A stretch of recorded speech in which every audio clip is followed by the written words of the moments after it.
गडचिरोली जिल्ह्यातील चामोर्शी ते कुरुल या मार्गावर भंगार जमा करून नागपूरला जाणाऱ्या MH30 BD 4044 या धावत्या गाडीला आग लागल्याने गाडीत रद्दी खड्डा असल्याने जळून खाक झाला।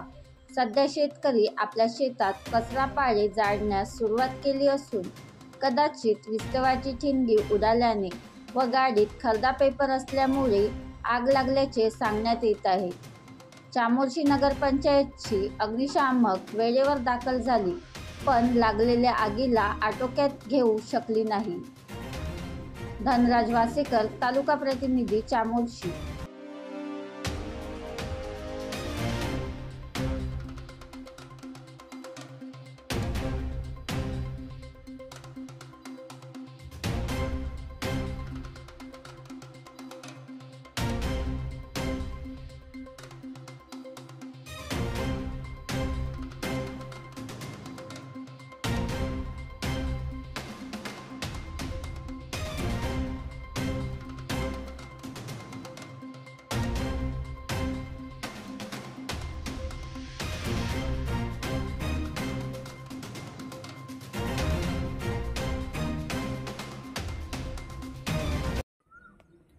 बनवा व्हिडिओ, पाठवा व्हिडिओ, आम्ही तुमच्या न्याय व हक्कासाठी लढा देऊ।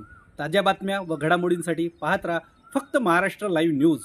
आजच आमच्या चॅनलला सबस्क्राईब करा, शेअर करा, कमेंट करा आणि हो, बेल आयकॉन दबायला विसरू नका। जय महाराष्ट्र।